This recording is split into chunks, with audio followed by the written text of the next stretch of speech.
오늘 예배 가운데 오신 여러분의 주의 이름을 환영합니다. 오늘 우리가 읽은 출애굽기 3장의 이야기는 여러분에게 아주 익숙하고 또 세상에서도 잘 알려진 유명한 이야기입니다. 소위 떨기나무 불꽃 가운데 나타나신 하나님을 모세가 만나게 되었고, 하나님의 부르심 속에서 출애굽이라고 하는 놀라운 구원의 이야기가 펼쳐지는 그 시작점이 오늘의 사건입니다. 모세가 하나님을 떨기나무 불꽃 가운데서 만난 이 사건은 그 자체로 우리가 이 3주 그리고 앞으로 2주 더해서 5주 동안 나눌 하나님의 임재에 대한 아주 중요한 진리를 담고 있습니다. 사실 우리는 하나님의 임재라고 하는 이 주제를 이야기할 때 나도 모르게 가지고 있는 일종의 선입견들이 있습니다. 예를 들면 오늘 본문을 가지고 이야기를 한다면 이런 것들이죠. 왜 하나님은 모세를 부르셨을까? 모세는 특별한 사람이니까, 남다른 사람이니까, 이렇게 생각하면서 모세니까 부르셨겠지 라고 우리는 선입견으로 바라봐요. 또 이런 선입견도 있습니다.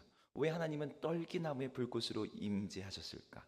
아마 그 나무는 주변에 다른 나무들과는 다른 어떤 특별한 점이 있을 거예요. 이런 선입견도 있어요. 모세가 하나님을 만난 장소가 호렙산이었거든요.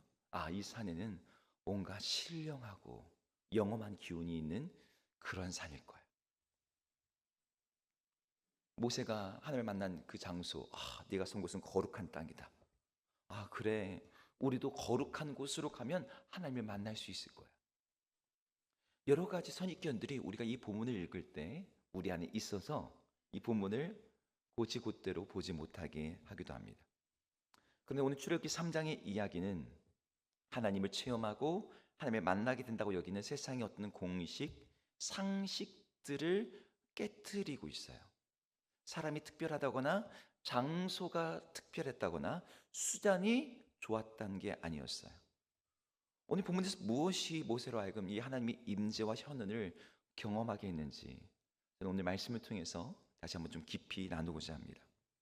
자, 그러면 사람들이 생각하고 있는 몇 가지 편견을 하나씩 보면서 오늘 본문으로 한번 들어가 볼게요. 오늘 사람들이 가지고 있는 편견 중에 하나는 하나님의 임재는 특별한 사람들에게만 주어지는 것이라고 하는 생각입니다. 사실 오늘 본문에 나오는 모세 하면은 이미 그 이름 안에서 느껴지는 이 무게감이 있어요. 모세는 레전드이고 우리랑 똑같이 평범한 사람이었다라고 말하기에는 대부분의 사람들이 납득하기 어려운 그런 배경을 가진 사람이에요. 그런데 오늘 출애굽기 3장에 나타나고 있는 모세는, 오늘 하나님의 임재를 경험하고 있는 모세는 우리가 흔히 떠오르는 그 위대한 지도자로서의 그 모세의 모습이 아닙니다. 오늘 본문은 모세에 대한 여러 가지를 알려주고 있는데요. 1절을 같이 읽어보겠습니다. 1절 읽을까요? 시작. 모세가 그의 장인 미디아 제사장 이드류의 양떼를 치더니 그 떼를 광야 서쪽으로 인도하여 하나님의 산 호렙에 이르매. 여기서 모세가 어떤 일을 하고 있다고 이야기하고 있죠? 이드루의 양떼를 치었다고 얘기합니다. 그러니까 목자의 일을 하고 있었다는 거예요.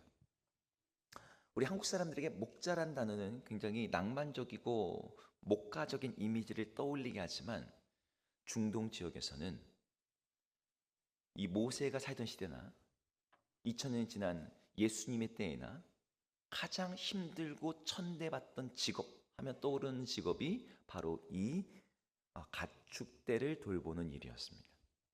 특별히 이 출애굽기 3장의 같은 시대인 창세기 46장에 보면은 애굽의 문화 속에서 목축이 어떤 직업이었는지가 드러나요. 우리 창세기 46장 34절의 말씀을 한번 읽어볼게요. 읽겠습니다. 시작. 당신들은 이르기를 주의 종들은 어렸을 때부터 지금까지 목족하는 자들이 온대 우리와 우리 선조가 다 그러하니이다 하소서. 애굽 사람은 다 목족을 가증히 여기나니 당신들이 고센 땅에 살게 되리이다. 여기에서 요셉이 자기 가족들에게 파라오를 만나는 장면에서 이렇게 말을 하라고 하는 부분이에요. 목축을 하는 자들이라고 소개를 하라는 거예요. 근데 왜 그렇게 소개를 하라고 합니까? 애굽 사람들은 다 목축을 어떻게 여긴대요? 가증히 여긴다고 말해요. 여기 가증히 여긴다는 건 그냥 아유 직업이 별로네 이 정도가 아니라 그 직업을 가진 사람들을 혐오한다는 뜻입니다. 그러니까 모세는 그 당시 문화에서 가장 천하고 혐오받는 일, 요즘으로 치면 이주 노동자들이 하시는 3D 업종 있지 않습니까? 더럽고 위험하고 어려운 일, 그런 일을 하고 있었다는 거예요. 게다가 1절에서 이 모세가 치고 있는 양떼는 자기의 양떼가 아니에요. 누구의 양떼라 나옵니까? 자기의 장인 이드로의 양떼를 쳤다고 말해요. 이게 의미하는 바가 무엇이냐면 모세에게는 자기의 양떼가 없었다는 것을 암시합니다. 이때 모세의 나이가 80이었는데 그때까지도 자기 사업이나 독립된 어떤 기업을 일구지 못하고 장인의 양떼를 치는 객식구로 함께 살고 있었던 거죠. 나이 80이 되어서도 아무것도 이루지 못한 인생, 자기 것이 없는 인생, 그래서 여전히 남의 양이나 치고서 살고 있는 모세의 모습. 물론 모세에게도 왕년애라고 부를 만한 과거가 있었습니다. 애굽에서 공주의 아들로 입양이 되어서 왕자로 자라났습니다. 하지만 그것도 이미 40년 전의 이야기고 이제 더 이상 과거의 어떤 영광도 젊은 날의 그 도전의식이나 패기나 총명함도 모두 남아있지 않았어요. 오늘 본문이 보여주고 있는 모세는 노인이 되어서 남의 양떼나 치면서 생활하는, 마치 요즘으로 치면은 가난한 생활 가운데 폐지를 줍고 고초를 주우면서 살아가는 그런 빈곤한 노인과 같은 상황임을 말해주고 있는 거예요. 다시 말씀드려요. 오늘 본문에 나오고 있는 모세는 특별한 상황, 특별한 사람의 모습이 아니라는 겁니다. 사람들이 갖고 있는 또 다른 편견 중에 하나님의 임재에 대한 편견이 이런 것이 있어요. 하나님의 임재는 어떤 특별한 장소에서 주어진다. 우리가 종종 그런 말 하잖아요. 어디 가서 기도를 하면 기도가 잘 돼. 물론 그런 게 있습니다. 여러분, 무당들이 어디 가서 신뢰를 많이 받는다고 하는지 아십니까? 우리나라에 신뢰를 많이 받는 장소가 있어요. 계룡산입니다. 그리고 계룡산이 너무 꽉 찰 때는 태백산 가서 받는 분들도 있대요. 왜 거기 가서 받는 줄 아세요? 거기가 영험하고 신령해서 거기 가서 기도를 하면 뭐가 있답니다. 오늘 모세가 하나님을 만난 장소가 어디냐면 호렙산이에요. 호렙산에 붙어있는 별명이 있습니다. 한번 1절을 다시 한번 읽어보겠습니다. 읽겠습니다. 시작.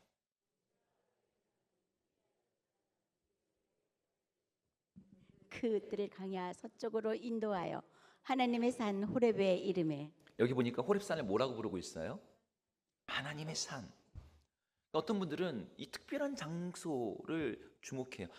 모세가 하나님의 산 호렙에 갔기 때문에 하나님을 만난 거야. 그러니 우리도 특별한 장소, 특별한 공간, 특별한 자리로 가야 돼 라고 말을 하는 거죠.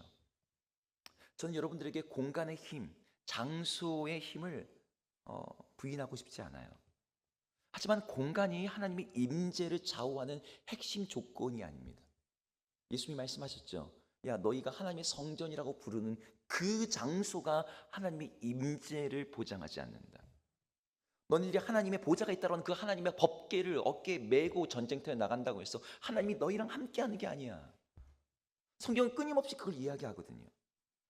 호렙산의 별명이 하나님의 산이라고 불리게 된 것은 모세가 하나님을 만나고 난 다음에 이후에 십계명을 받고 난 이후에 그 별명이 붙여진 것이지, 오늘의 사건 이전에는 이 호렙산이 특별하다거나 신성한 장소였다라고 말하는 언급이 어디에도 없어요. 그러니까 장소가 특별해서 하나님을 만난 게 아닌 거예요. 사람들이 갖고 있는 또 다른 편견 중에 이런 것도 있어요. 하나님을 만나는, 하나님의 임재를 경험하는 어떠한 특별한 방법이나 수단, 소위 비법이라는 것이 존재하지 않을까라는 것이죠. 오늘 본문에도 약간 그런 것처럼 보이는 게 있거든요. 2절을 함께 읽어보겠습니다. 2절 읽겠습니다. 시작. 여호와의 사자가 떨기나무 가운데로부터 나오는 불꽃 안에서 그에게 나타나시니라. 그가 보니 떨기나무에 불이 붙었으나 그 떨기나무가 사라지지 아니하는지라. 여기 보니까 여호와의 사자가 어디에서 나타나셨습니까? 떨기나무 가운데로부터 나오는 불꽃 안에서 그에게 나타나셨다라고 되어 있어요. 그러니까 하나님께서 모세에게 나타나신 1차적인 통로는 떨기나무고 그 떨기나무의 불꽃, 화염 가운데서 자신이 드러나셨대요. 사람들은 이 장면을 읽을 때 뭐에 주목할까요? 떨기나무에 주목합니다. 우리나라에서 아까도 이제 무속하시는 분들 얘기했지만 무속적으로 신령한 기운을 가지고 있는 나무가 있습니다. 무슨 나무죠? 잘 모르시나요? 벼락 맞은 대추나무. 저 어릴 때 가면 그 경주에 수학여행 갔더니 뭐 이렇게 막 그 만들어 놓은 작은 불상도 있고 그 다음에 여기저기 만들어 놓은 것들이 있는데 이거 벼락 맞은 대추 나무로 깎은 거여서 얘는 비싼 거예요. 그거는 뭔가 귀신을 쫓아낼 힘이 있고 뭔가 신령한 힘이 있다. 오늘 본문에 나오는 떨기나무도 약간 그런 나무일 것처럼 생각하지 않겠습니까? 그런데 여러분 오늘 본문에 떨기나무의 이름이 언급되고 있는 건요. 떨기나무가 특별해서가 아니에요. 떨기나무는 관목류의 나무입니다. 그러니까 이게 나무 줄기가 하나로 올라가는 게 아니라 이렇게 여러 개, 우리나라 무궁화처럼 아니면은 쌀이나무처럼 밑에서부터 여러 개가 같이 올라오는 그런 나무입니다. 이런 나무들을 보통 우리는 덤불이라고도 불러요. 키가 50cm 정도밖에 안 되고 크면은 1m가 좀 넘습니다. 목재로서의 가치가 없어요. 그리고 불이 붙는다고 해도 금방 타서 없어지기 때문에 땔감으로도 별로 쓰지 않는 나무라고 합니다. 그런데 오늘 본문에서 그 떨기나무에 하나님이 임했다는 거예요. 여기 임했다라고 말하는 뉘앙스는 이 나무가 특별해서 임한 게 아니라 너무나 보잘것없는데 하나님이 그곳에서 임했어라는 뉘앙스로 오늘 말하고 있는 거예요. 그러니까 이 떨기나무가 특별한 게 아니라는 거죠. 마지막으로 어떤 분들은 모세의 마음에 하나님에 대한 깊은 갈망이 있었기에 하나님이 그를 만나 주셨다라고 해석하고 싶어하는 분들도 있어요. 물론 지난주의 설교처럼 하나님을 향한 갈망은 그분의 임재를 경험하게 하는 중요한 통로이자 수단이 되게 합니다. 하나님을 갈망하는 마음이 중요해요. 하지만 오늘 본문에 나와 있는 모세의 모습은 그에게 그런 갈망이 있었다는 어떠한 증거도 문구도 보여주지 않아요. 애초에 모세가 호렙산에 온 이유가 뭐였죠? 하나님을 갈망해서 온 겁니까? 하나님을 찾고자 해서 온 거예요? 아니에요. 그냥 양떼를 치려고 풀을 찾아서 이곳까지 오게 된 거예요. 제가 오늘 여러분에게 이 여러 가지 편견들에 대해서 말씀을 드리고자 하는 이유는 이것 때문입니다. 모세가 일부러 하나님을 찾으려 한 것도 아니고 하나님이 계실 만한 어떤 특별한 장소로 간 것도 아니었고 하나님을 만날 만한 어떤 자질과 특별한 소양을 가진 사람도 아니었다는 거예요. 하나님께서 모세에게 자신을 드러내신 그 산, 그 나무는 지극히 평범한, 평균에도 못 미치는 그런 곳이었어요. 다시 말해서 오늘 모세가 하나님을 만난 사건은 아브라함을 부르시는 사건만큼이나 위대한 사건인 것은 분명하지만 세부적으로 들어가 보면 거기에 모세가 하나님을 만날 만한 뭔가 대단하고 특별한 조건이나 상황이 없었다는 거죠. 우리가 비법으로 뽑아낼 만한 뭐가 없다는 거예요. 하나님의 임재를 경험하려면 여러분 이거 해야 됩니다 라고 말할 것들. 제가 여러분에게 이걸 왜 구구절절 말씀드릴까요? 보통 많은 그리스도인들은 자기도 모르게 하나님의 임재에 대해서 생각을 갖고 있거든요. 앞에서도 말했듯이 특별한 사람이 특별한 장소에서 특별한 시간에 특별한 사건을 겪으면서 그분을 경험하게 되고 그분의 임재 가운데 살게 되고 라고 생각하는 게 많은 분들이 가지고 있는 선입견입니다. 여러분들에게 이런 생각이 없으신가요? 하나님의 임재는 특별한 교회에서, 특별한 목사님이, 특별한 집회에서, 특별한 어떤 신앙적인 헌신을 할 때 일어난다. 그래서 많은 분들이 그런 걸 찾아요. 근데 오늘 본문은 우리 그런 생각을 아주 흔들어 놓고 있는 거죠. 모세가 예배 중이 아니었습니다.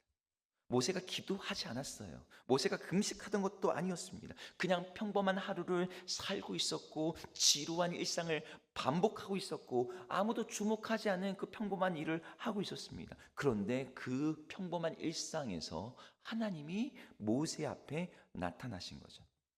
모세가 어디다 불을 붙인 것도 아니었고요. 떨기나무를 갖다 예비해 놓은 것도 아니었고 호렙산 주위에다가 무슨 금줄이라 쳐서 여기는 이제부터 거룩한 곳이야 라고 한 것도 아니었어요.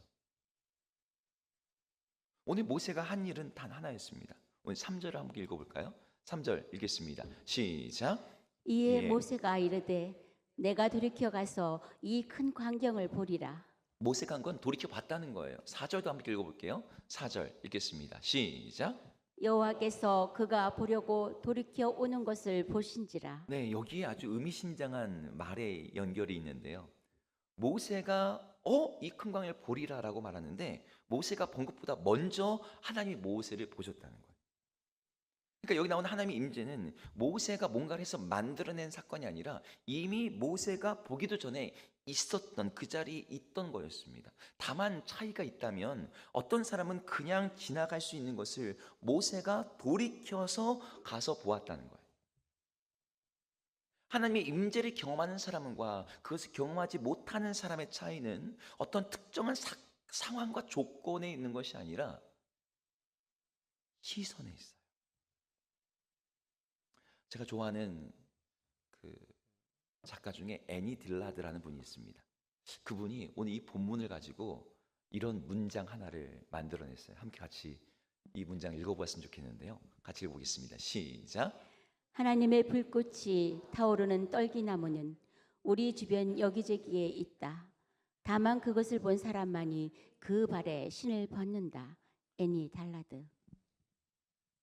이 사람이 이렇게 말합니다. 하나님의 불꽃이 타오르는 떨기나무는 여기저기에 있다. 그런데 다만 그걸 본 사람만이 자기 발에 신을 벗는다. 저는 이 말이 하나님의 임재를 경험하지 못하는 이유를 설명한다고 생각합니다. 하나님이 아직 안 오셔서 우리가 그분을 경험하지 못하는 게 아니라 오신 하나님을 보지 못하는 게 문제라는 거예요. 여러분, 오늘 설교 제목이 하나님의 임재를 만들어내라가 아닙니다. 임재를 발견하라예요. 하나님은 특별한 사람에게만 오시는 분이 아니라 평범한 사람들의 평범한 하루 속에서 이미 와 계신 하나님이신데 그분의 임재를 내가 경험하기 위해서 뭔가를 해내야 되고 만들어내는 것이 아니라 이미 와 계신 그분을 멈추어 서서 돌이켜서 눈을 들어 보고 발견하는 것이라는 것을 오늘 성경이 말하고 있다는 거예요. 그러면 오늘 우리의 질문이 달라지게 돼요. 여러분, 우리 삶의 자리에 이미 와 계신 그 하나님을 우리가 어떻게 발견할 수가 있습니까? 오늘 애니 딜라드의 표현처럼 이 땅의 수많은 떨기나무 가운데 임하고 계시는 그 하나님 임재를 우리는 왜 못 보는 거죠? 어떻게 하면 볼 수 있는 거죠? 제가 여러분에게 유명한 심리 테스트 하나 소개해 드리려고 해요. 하버드에서 했던 심리 테스트인데 영국 방송에도 많이 나왔습니다. 보이지 않는 고릴라 시험이라고 혹시 들어보셨나요? 실험의 내용이 이런 거예요. 어떤 영상 속에 흰 옷을 입은 여러 사람들, 그리고 검은색 옷을 입은 여러 사람들이 있습니다. 그리고 흰 옷을 입은 사람들에게 농구공을 하나 주고 검은색 옷을 입은 사람에게도 농구공을 하나 줘요. 그리고 같은 색깔을 입은 사람들끼리 공을 패스를 합니다. 이때 이 영상을 본 사람에게 미션을 하나 줘요. 뭐냐? 흰 옷을 입은 사람들이 농구공을 몇 번이나 패스하는지 숫자를 세세요. 그리고 영상이 딱 시작됩니다. 그러면 영상 속에서 이제 검은색 흰 옷 입은 사람이 서로 막 패스를 해요. 그리고 사람들은 그거 주목해서 숫자를 세겠죠. 근데 흰 옷을 입은 사람들, 검은색 옷을 입은 사람들이 패스를 하고 있는 그 영상 중에 큰 고릴라, 실제로는 고릴라 옷을 입은 사람입니다. 고릴라 옷을 입은 사람이 갑자기 쭉 나타나요. 그리고 가운데 멈춰서 가지고 손을 흔들면서 사람들의 시선을 끄는 어떤 퍼포먼스를 합니다. 그리고서 영상 밖으로 나갑니다. 영상이 끝난 다음에 실험을 참여했던 사람들에게 이제 물어봅니다. 혹시 영상 속에서 지나가던 고릴라를 보셨습니까? 그럼 많은 사람들이 이렇게 대답한대요. 에? 무슨 갑자기 고릴라를 말씀하십니까? 라고 하는 거죠. 나중에 이 영상을 다시 보여줘요, 그분들에게. 다시 보여주면 고릴라가 가운데 하나 지나가고 있거든요. 그런데 자기는 그걸 못 봤던 거예요. 분명히 거기에 있었는데 보지 못한 거죠. 왜 이런 일이 일어나는 걸까요? 여러분들은 나 볼 수 있을 것 같죠? 네. 그걸 왜 못 봐? 여러분, 이 실험에 참여한 3분의 2의 사람들이 못 봅니다. 못 본 사람이 더 많다는 거예요. 이건 우리 뇌의 인지 한계를 보여주는 실험인 동시에 우리가 뭔가를 보기 위해서는 정상적인 시력 이상의 뭔가가 필요하다는 것을 보여주는 실험이에요. 여러분, 우리가 하나님을 본다고 하는 것, 하나님을 경험한다는 것도 마찬가지인 거죠. 보이지 않는 그 하나님을 우리가 보는 데에는 우리가 그냥 본다라고 말하는 것 이상의 뭔가가 필요하다는 거예요. 그럼 그게 무엇일까요? 성경은 그것에 대해서 한 가지를 이야기합니다. 바로 믿음이라는 거예요. 여러분 잘 아는 말씀 히브리서 11장 6절 말씀을 함께 같이 읽어보겠습니다. 읽겠습니다. 시작. 믿음이 없이는 하나님을 기쁘시게 하지 못하나니 하나님께 나아가는 자는 반드시 그가 계신 것과 또한 그가 자기를 찾는 자들에게 상 주시는 이심을 믿어야 할지니라. 네, 너무나 유명한 말씀인데 여기에서 말씀하고 있는 내용이 뭐예요? 하나님께 나아가려고 하는 자, 나아가는 자는 뭘 믿어야 되는데요? 그분이 계신 것, 그리고 자기를 찾는 자들에게 상 주시는 분이라는 걸 믿어야 된대요. 그 믿음이 왜 필요해요? 그 믿음이 있어야지 그 계신 하나님을 만나고 그분에게서 주어지는 그 상, 구원, 은혜를 경험하게 된다는 것을 말하기 위해서입니다. 여러분, 이 말씀을 가지고 오늘 본문으로 다시 돌아오면 왜 사람들이 하나님의 불꽃이 보이지 않는 걸까? 왜 우리에게 하나님의 음성이 들리지 않는 것일까라고 할 때 하나님이 말씀하시지 않거나 하나님의 임재가 이 땅에 없어서가 아닌 거예요. 뭐 때문이에요? 우리에게 믿음이 없어서인 거죠. 우리에게 어떤 믿음이 없습니까? 저는 두 가지 믿음을 이야기하려고 합니다. 첫 번째, 오늘 본문이 보여주신 하나님의 임재가 우리 일상 가운데 나타난다, 평범한 것들 속에서 일어난다라고 하는 이 믿음이 없으면 우리는 이 평범한 일상 속에서 하나님을 보지 못합니다. 여러분, 특별한 장소에 갔을 때 하나님을 체험하는 일이 더 많아져요. 왜 그런지 아세요? 그곳에 가면 하나님을 만날 수 있을 거라는 기대와 믿음이 있기 때문이에요. 여러분, 신앙은 특별한 이벤트를 기다리는 게 아닙니다. 주일 예배만이 아니라 평범한 일상에서 우리는 믿음을 가지고 하나님의 임재를 경험할 수가 있어요. 내 일상에서 하나님의 임재와 현존이 나타난다라고 하는 이 믿음이 여러분 가운데 있는지를 여러분 먼저 물어보셔야 됩니다. 여러분, 초대교회 시대에는 수많은 그리스도인들이 예수님을 말 그대로 인격적으로 만났어요. 인격적으로. 그러니까 10명 중에 9명은 웬만하면 예수님을 꿈으로든 환상으로든 신비체험으로든 뭐로든 만났습니다. 왜 그랬을까요? 요즘 여러분 예수님 만나냐고 물을 때 여러분 그걸 문자적으로 받는 사람은 없습니다. 그냥 믿는 거지 뭘 만나긴 만나. 근데 초대교회는 그러지 않았어요. 초대교회는 정말 예수님 만나는 일들이 일어나는 거예요. 여러분, 이 차이가 뭐 때문이라고 생각하십니까? 여러분, 초대교회는 예수 그리스도의 복음의 사건을 크게 네 가지의 사건으로 정리했어요. 고린도전서 15장에 나오는데 네 개의 사건. 첫 번째, 십자가에 죽으시는 것, 그리고 장사 지내시는 것, 그리고 부활하신 것, 그리고 나타나신 것. 좀 길지만 우리 고린도서 15장의 말씀 한번 읽어볼까요? 여기에서 여러분 빨간색으로 되어 있는 이 부분을 주목해서 보시기 바랍니다. 함께 읽어볼까요? 시작. 장사 지낸 바 되셨다가 성공대로 사흘 만에 다시 살아나사 게바에게 보이시고 후에 12 제자에게와 그 후에 500여 형제에게 일시에 보이셨나니 그 중에 지금까지 대다수는 살아있고 어떤 사람은 잠들었으며 그 후에 야고보에게 보이셨으며 그 후에 모든 사도에게와 맨 나중에 만삭되지 못하여 난 자 같은 내게도 보이셨느니라. 여기서 반복되는 말이 보이셨다, 보이셨다, 보이셨다, 보이셨다입니다. 여러분, 초대교회 성도들에게는 이 믿음이 있었어요. 부활하신 우리 예수님은 자기 백성들에게 자기를 보이시는 분이다. 그리고 그 믿음에 걸맞게 하나님이 그들에게 역사하시는 거죠. 초대교회 성도들은 그들 가운데 임재하시는 그리스도를 믿었기에 참으로 그 하나님을 보았고 경험하고 그분을 체험했어요. 여러분, 우리에게도 이 믿음이 필요합니다. 우리 주님께서 우리 일상 가운데 자신을 드러내시고 자신을 보여주시고 자신의 임재를 나타내신다라고 하는 믿음. 이 믿음이 없기 우리는 우리 가운데 계시는 그분을 보지 못하는 거예요. 여러분, 제가 여러분에게 말씀드렸던 것처럼 내년부터 전교회가 이제 묵상에 집중하려고 하는데 큐티를 통해서 우리가 하나님의 음성을 듣는 것을 제가 경험하기를 원하거든요. 근데 하나님의 음성을 우리가 어떻게 듣느냐? 아주 단순해요.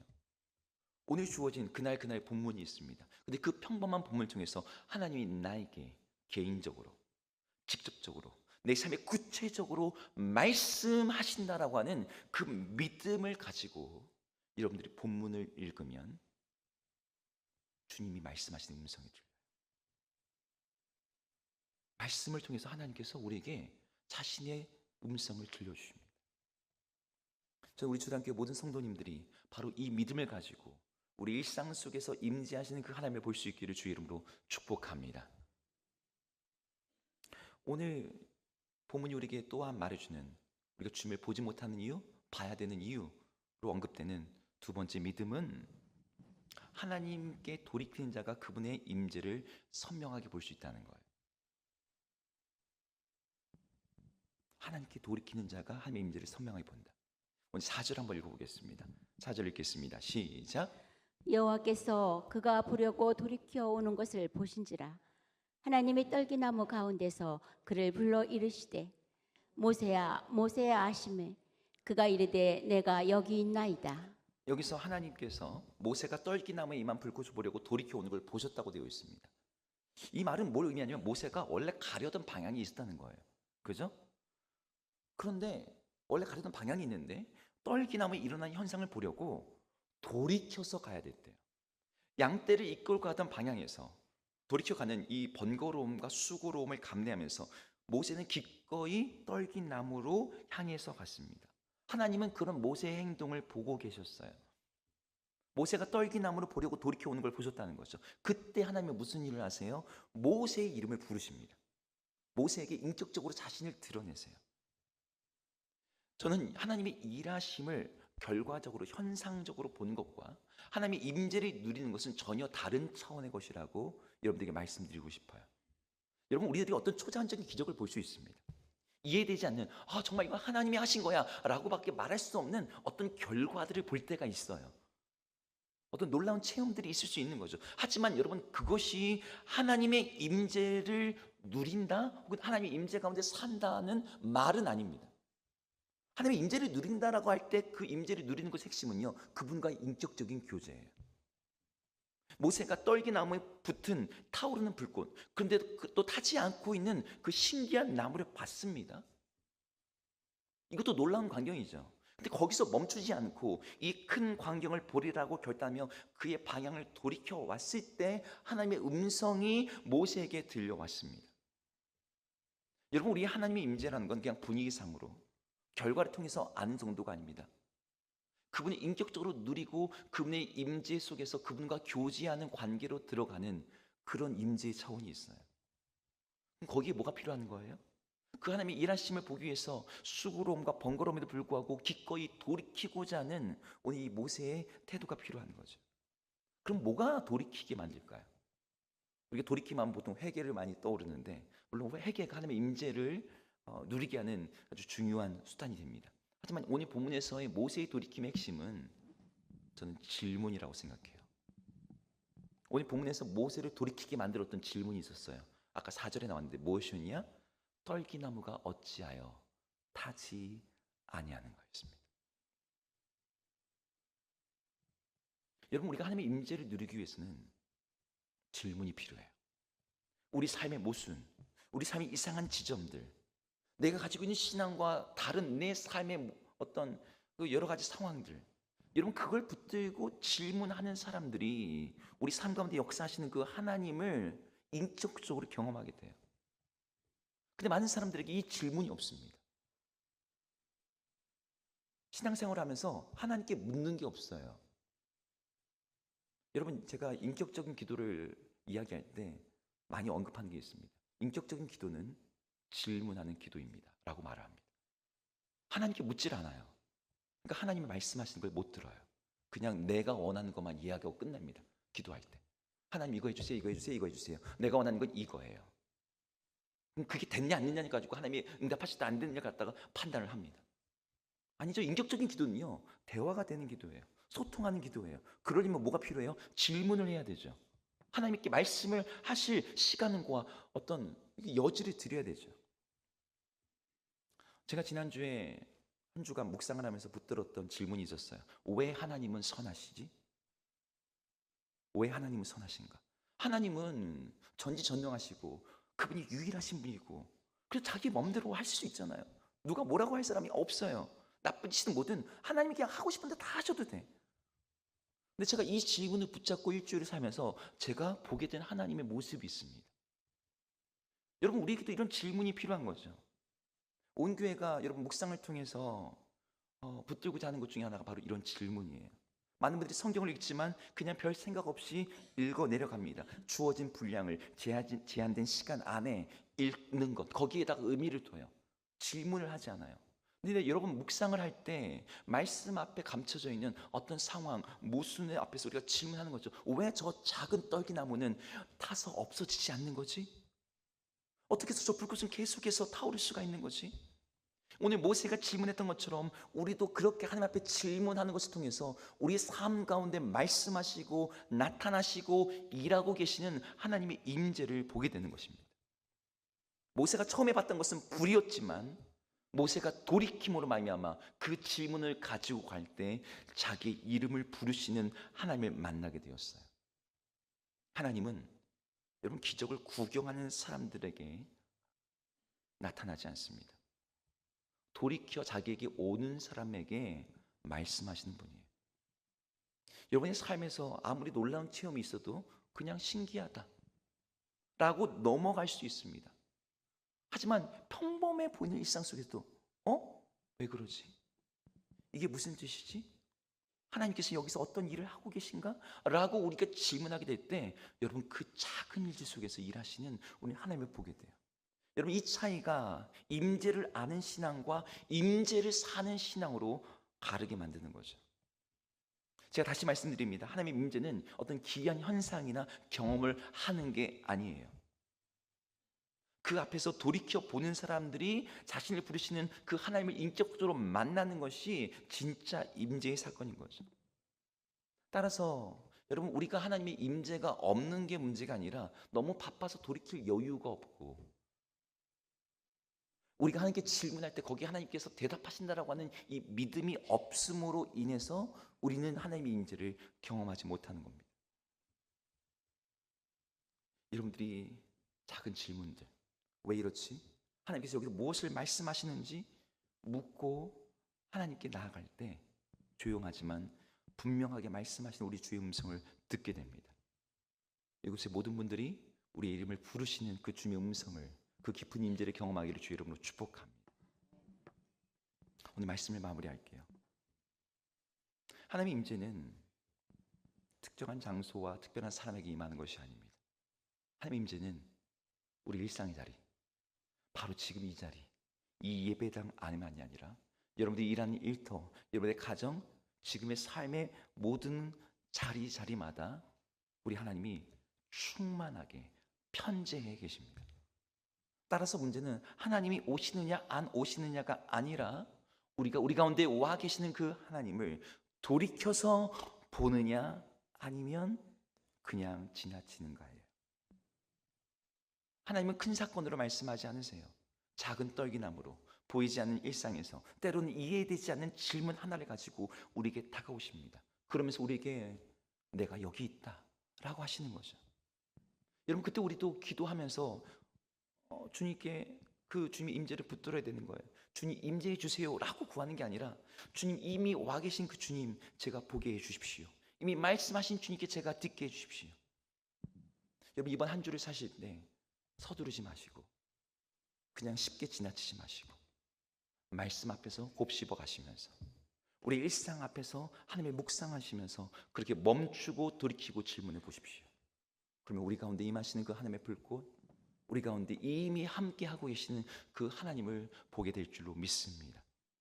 우리 가운데 계시는 그 주님의 임재에 눈을 뜨게 됨으로 말미암아 우리 함께 하시는 그 하나님을 발견하고 우리를 부르신 주님의 음성을 듣는 우리 모든 성도님 되기를 주 이름으로 축복합니다.